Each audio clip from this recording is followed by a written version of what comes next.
संपूर्ण बाइबल पुराना नियम अध्याय 1 सृष्टि का वर्णन। आदि में परमेश्वर ने आकाश और पृथ्वी की सृष्टि की। पृथ्वी बेडौल और सुनसान पड़ी थी और गहरे जल के ऊपर अंधियारा था तथा परमेश्वर का आत्मा जल के ऊपर मंडराता था। जब परमेश्वर ने कहा उजियाला हो तो उजियाला हो गया। और परमेश्वर ने उजियाले को देखा कि अच्छा है। और परमेश्वर ने उजियाले को अंधियारे से अलग किया। और परमेश्वर ने उजियाले को दिन और अंधियारे को रात कहा। तथा सांझ हुई, फिर भोर हुआ। इस प्रकार पहला दिन हो गया। फिर परमेश्वर ने कहा जल के बीच एक ऐसा अंतर हो कि जल दो भाग हो जाए। तब परमेश्वर ने एक अंतर बनाकर उसके नीचे के जल और उसके ऊपर के जल को अलग अलग किया, और वैसा ही हो गया। और परमेश्वर ने उस अंतर को आकाश कहा। तथा सांझ हुई, फिर भोर हुआ। इस प्रकार दूसरा दिन हो गया। फिर परमेश्वर ने कहा आकाश के नीचे का जल एक स्थान में इकट्ठा हो जाए और सूखी भूमि दिखाई दे, और वैसा ही हो गया। परमेश्वर ने सूखी भूमि को पृथ्वी कहा तथा जो जल इकट्ठा हुआ उसको उसने समुद्र कहा। और परमेश्वर ने देखा कि अच्छा है। फिर परमेश्वर ने कहा पृथ्वी से हरी घास तथा बीज वाले छोटे छोटे पेड़ और फलदायी वृक्ष भी, जिनके बीज उन्हीं में एक एक की जाति के अनुसार है, पृथ्वी पर उगे, और वैसा ही हो गया। इस प्रकार पृथ्वी से हरी घास और छोटे छोटे पेड़, जिनमें अपनी अपनी जाति के अनुसार बीज होता है, और फलदायी वृक्ष, जिनके बीज एक एक की जाति के अनुसार उन्हीं में होते हैं, उगे। और परमेश्वर ने देखा कि अच्छा है। तथा सांझ हुई, फिर भोर हुआ। इस प्रकार तीसरा दिन हो गया। फिर परमेश्वर ने कहा दिन को रात से अलग करने के लिए आकाश के अंतर में ज्योतियां हो, और वे चिन्ह हो और नियत समय और दिनों और वर्षों के कारण हो। 15 और वे ज्योतियां आकाश के अंतर में पृथ्वी पर प्रकाश देने वाली भी ठहरे, और वैसा ही हो गया। 16 तब परमेश्वर ने 2 बड़ी ज्योतियां बनाई। उनमें से बड़ी ज्योति को दिन पर प्रभुता करने के लिए और छोटी ज्योति को रात पर प्रभुता करने के लिए बनाया, और तारागण को भी बनाया।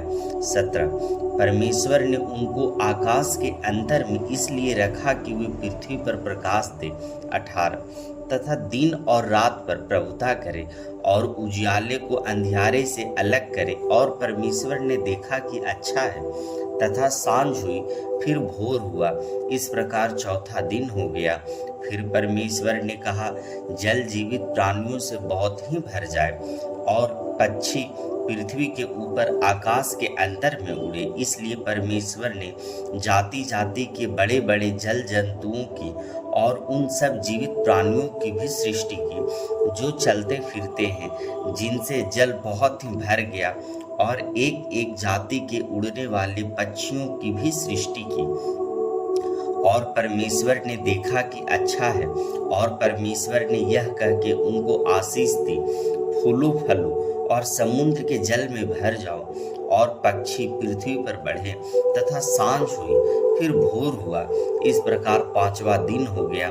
फिर परमेश्वर ने कहा पृथ्वी से एक जाति के जीवित प्राणी अर्थात घरेलू पशु और रेंगने वाले जंतु और पृथ्वी के वन पशु जाति जाति के अनुसार उत्पन्न हो, और वैसा ही हो गया। इस प्रकार परमेश्वर ने पृथ्वी के जाति जाति के वन पशुओं को और जाति जाति के घरेलू पशुओं को और जाति जाति के भूमि पर सब रेंगने वाले जंतुओं को बनाया। और परमेश्वर ने देखा कि अच्छा है। फिर परमेश्वर ने कहा हम मनुष्यों को अपने स्वरूप के अनुसार अपनी समानता में बनाएं, और वे समुद्र की मछलियों और आकाश के पक्षियों और घरेलू पशुओं और सारी पृथ्वी पर और सब रेंगने वालों जंतुओं पर जो पृथ्वी पर रेंगते हैं अधिकार रखे। तब परमेश्वर ने मनुष्य को अपने स्वरूप के अनुसार उत्पन्न किया, अपने ही स्वरूप के अनुसार परमेश्वर ने उसको उत्पन्न किया, नर और नारी करके उसने मनुष्यों की सृष्टि की।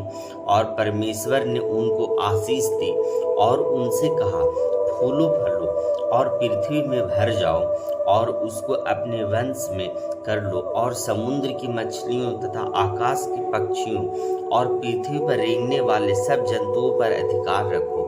फिर परमेश्वर ने उनसे कहा, सुनो, जितने बीज वाले छोटे छोटे पेड़ सारी पृथ्वी के ऊपर हैं और जितने वृक्षों में बीज वाले फल होते हैं, वे सब मैंने तुमको दिए, वे तुम्हारे भोजन के लिए हैं। और जितने पृथ्वी के पशु और आकाश के पक्षी और पृथ्वी पर रेंगने वाले जंतु हैं, जिनमें जीवन का प्राण है, उन सब के खाने के लिए मैंने सब हरे हरे छोटे पेड़ दिए हैं। और वैसा ही हो गया।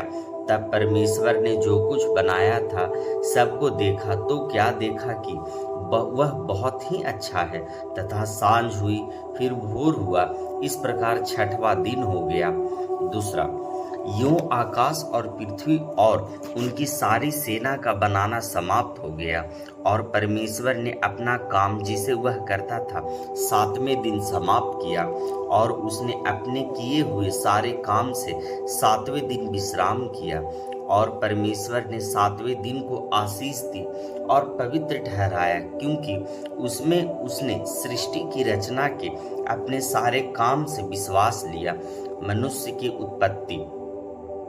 आकाश और पृथ्वी की उत्पत्ति का वृतांत यह है कि जब वे उत्पन्न हुए, अर्थात जिस दिन यहोवा परमेश्वर ने पृथ्वी और आकाश को बनाया, तब मैदान का कोई पौधा भूमि पर न था और न मैदान का कोई छोटा पेड़ उगा था, क्योंकि यहोवा परमेश्वर ने पृथ्वी पर जल नहीं बरसाया था और भूमि पर खेती करने के लिए मनुष्य भी नहीं था।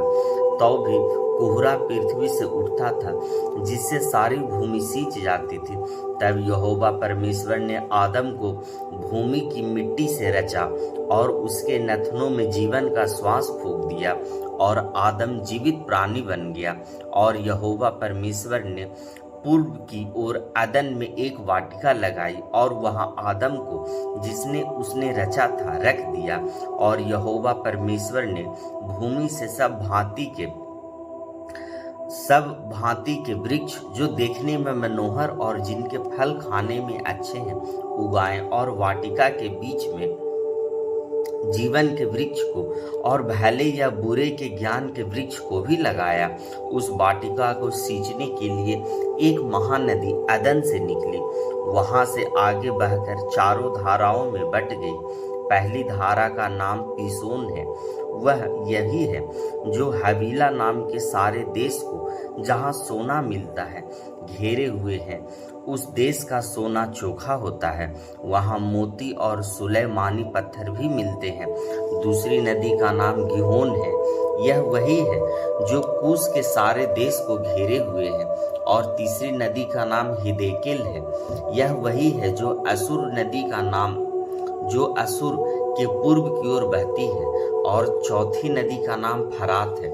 तब यहोवा परमेश्वर ने आदम को लेकर अदन की वाटिका में रख दिया कि वह उससे काम करे और उसकी रक्षा करे। और यहोवा परमेश्वर ने आदम को यह आज्ञा दी, तू वाटिका के सब वृक्षों का फल बिना खटके खा सकता है, पर भले या बुरे के ज्ञान का जो वृक्ष है उसका फल तू कभी नहीं खाना, क्योंकि जिस दिन तू उसका फल खाएगा उसी दिन अवश्य मर जाएगा। फिर यहोवा परमेश्वर ने कहा, आदम का अकेला रहना अच्छा नहीं, मैं उसके लिए एक ऐसा सहायक बनाऊंगा जो उससे मेल खाए।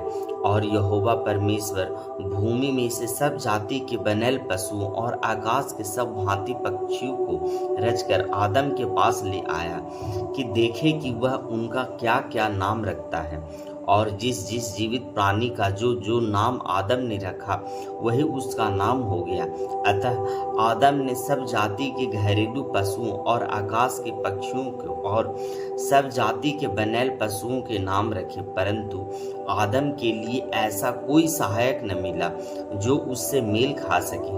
तब यहोवा परमेश्वर ने आदम को भारी नींद में डाल दिया और जब वह सो गया तब उसने उसकी एक पसली निकालकर उसकी जगह मांस भर दिया, और यहोवा ने परमेश्वर से उस पसली को जो भी उसने आदम में से निकाली थी स्त्री बना दिया और उसको आदम के पास ले आया।